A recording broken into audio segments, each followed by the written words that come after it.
welcome to the stage, executive member Kaylin Schimpf.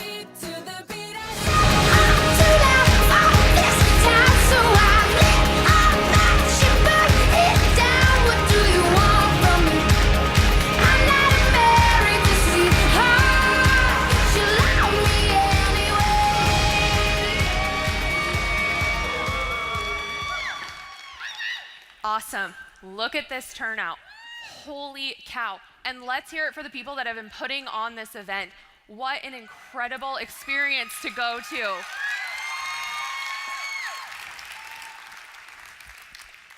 So, as they said, my name's Kaylin. For those of you who don't know me, I'm a millennial.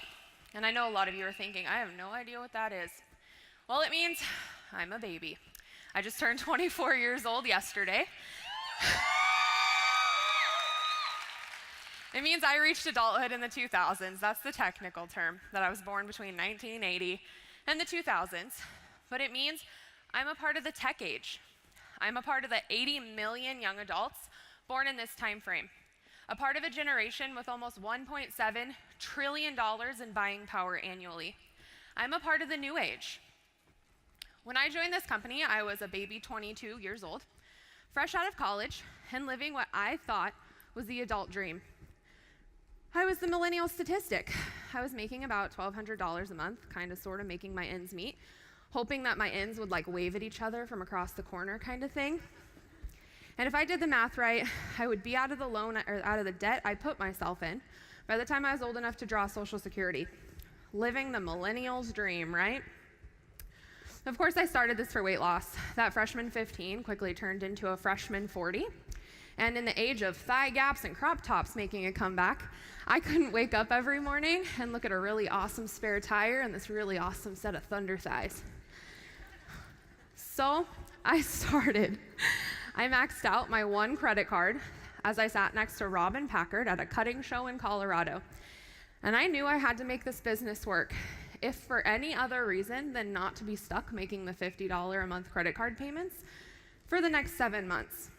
She looked at me and said, "You're gonna do really big things." And that's where this journey starts, with one woman believing in me. That's it. One sentence sold me. It didn't take long for me to see the dream. I woke up, let's be real, I woke up that eighth morning. How many people remember that 8th morning? And you're like, what in the world? I was down 8 pounds and I was in. I saw that this was a way to change my life by sharing my story. That's it. That's all we are, right? We share our stories. We change other people's lives. We teach them to share their story. We're storytellers, not salesmen, right? So I started teaching others to share their story. And that's how I grew this business, an incredible, life-changing business. One morning, I woke up and realized I didn't have what it took to sit back and be average, that I was put on this planet to do more than pay bills and die. It took me 6 months of being all in to change my life, 150%. In 6 months, I went to Platinum Director, and I thought to myself, wait for it, this is it. This is what life's about, right? Shiny things. I spent my money like a 23-year-old. I went and bought the cars and the trucks and all that kind of stuff. And I honestly thought this is what my why was made of, right? I wanted to live the life my friends weren't. And so I went and spent my money, you know. But here's the thing. It took me 12 months to hit executive. And it's because my why was wrong all day, every day. This man right here is my why. He is what changed my why. My poor mom is in the crowd right now looking at this awesome 1993 child safety. That is a moving motorhome.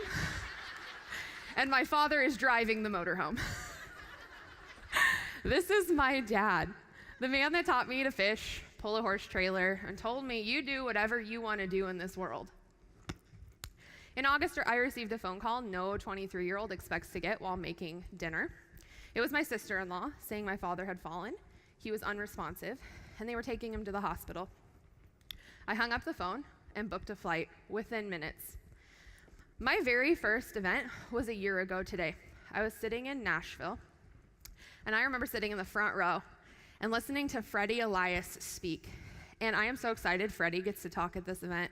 And if you don't know Freddie's story, I highly encourage you to get to hear it from him. I'm not going to go into deep detail because the way he puts it is so powerful.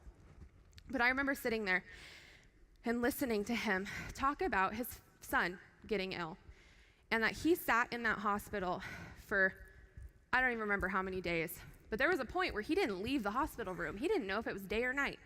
And he tells it in this way that touches you. And I remember being so deeply moved, you know, where they hit those feel goods. But I remember thinking, in complete ignorance in that front row, this isn't my problem. I'm 23 years old. This isn't going to happen to me anytime soon. The day after I got that phone call, I walked into the hospital, and I had no idea the next 3 weeks would be the hardest 3 weeks of my life. 3 weeks that I found comfort in Freddie's story, and I was about to experience these at 23, these incredibly hard weeks. Nothing prepares you for a parent getting sick, especially when the last 2 years my father had told me it was nothing but a bad back. Well, that bad back was actually cancer eating his spine. And as a father of a young woman out exploring the world, he never thought twice about crushing my dreams by telling me of his cancer. Instead, he hid it, he survived the way he could, and he watched me build my dreams states away. 3 weeks is what I spent next to my dad. It took them 2 weeks to find the cancer, but it was too late. It had taken him over. And the following 7 days can go down in my book as the hardest 7 days I have had in my life. I signed papers no person at 23 years old should have to sign. Papers showing I understood we were withdrawing care. Papers showing I understood they couldn't help him. And papers stating that I understood he wasn't leaving this hospital. But in the storm of all of this, I never once had to worry about one thing. If I was going to have a home to go back to, if I was going to be able to pay my bills, have power, or feed the livestock that relies on me for their survival. The power of this company and the power sitting in front of every single one of you here is the same. It's the power of residual income. And I can tell you now, if you understood the power of residual income, you would walk through a brick wall to have it. Because of this company and the support of my team, who I want to stand up, my elite reps are in the back, I want them to all stand up. And my family, stand up, Team Envision. Where are you guys? Oh, there you are. And this company, this team is why I was there. This company is why I was there. Because they had my back. This company had my back. And this is why I didn't get a phone call. Instead, I was there 100%, emotionally, physically, mentally, all the way, because I didn't have to worry about what my plan B was. My dad was there when I entered this world, and because of Singular, I was there when he left. And that is something, you know what, that's something actually money can't buy, but unfortunately it kind of does. My why went from the why of a 22-year-old with cash flow to an adult who never wants to see their friends be put in a situation she was in. That no 23-year-old goes through what I went through. That no daughter or son should be signing hospice paperwork before they're old enough to rent a car. Because my dad's poor choices in his health will be the reason I spend a majority of my adult life without a dad. My why went from brand new cars to making sure my friends never had to face the choice of being there or being at work. Because how many people in this room can honestly say you have a plan B, a fail-safe plan B? I found my why in the worn hands of a man who held me as a baby, taught me right from wrong, taught me how to pick up a crawdad without getting pinched, and let me sob on the phone to him in some of the hardest times I thought my young life was going through. I found my true why in a hospital room in Colorado. And by 2020, 46% of the US workforce will be made up of millennials just like me. And by 2025, my generation is projected to take up over 3/4 of the workforce worldwide. We are the next wave of the workforce, but we're different. We value different things than our parents did. or our grandparents, where our parents value family and duty and those kind of things. We're the age of passion and technology. We're the age of sharing and recognition, sometimes oversharing if you're on you're on my Facebook, a lot of you are. And we're the age of self-entitlement and instant gratification. We're the first generation of digital natives, meaning we can't tell you what it was like before the internet, but what we can tell you is what the fastest growing social media platforms are and what ones are on their way out. We can't tell you why our moms can't figure out how to post a picture to Facebook. Love you, Mom. But we can tell you how many people our posts are reaching and what our social influence is. We value instant knowledge from being a part of a technology era. Instant satisfaction is in our blood. So here's the thing. Hand us a business that we can grow as quickly as we want, and a life we can grow as momentous as we want. You just gave us the key to a game-changing thing.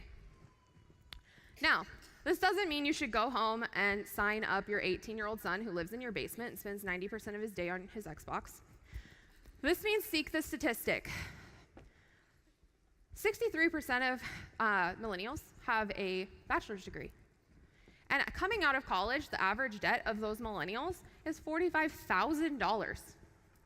And would you believe 25% of millennials have moved back home because they can't afford to live on their own within 3 years of graduation? 38% of us said they would rather invest in a promising startup opportunity than complete a traditional 4-year degree program. That is your type. The ones with real life experience. The ones that know if they don't find a better way, they're gonna be living in their parents' basement, drowning in their own student debt until they're middle-aged adults. The 46% who said they would like to start their own business within the next 5 years. 46% say they would like to be entrepreneurs, but they don't know the way. Be picky in your sifting of my generation. Find the ones driven by a better way.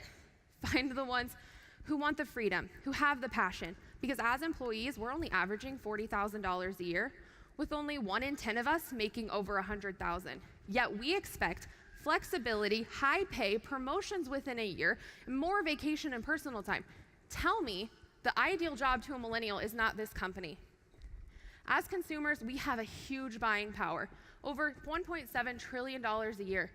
And by 2018, 2 years, our power will surpass the buying power of the baby boomers.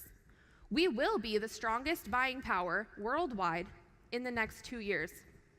The fact is, it's easy to miss the mark when you're talking to my people. Because, well, you aren't my people. It's easy to focus on things we don't focus on. We're an age that demands things now. We can get online, buy things, learn things, publish things in the matter of minutes. So to show us there's a way to build a business on our terms at the speed we want, how we choose, without feeling like we're forced into it, is how you hook us. It took Robin Packard 1 sentence sitting on a bench at a cutting in Colorado to hype me up. No endless tagging on Facebook, no constant badgering, nothing. Because as a millennial, it's in my nature to prove myself when somebody says I can do something, so I did. Millennials are a force, and we're coming in hard whether you're ready or not. But how you choose to market to us will determine if we use our social influence to benefit you or not. Share our values, learn what drives us, and use them towards our own passion and our growth. Because network marketing is very quickly becoming a new age business, and as millennials, we're the new age business people. Thanks, guys.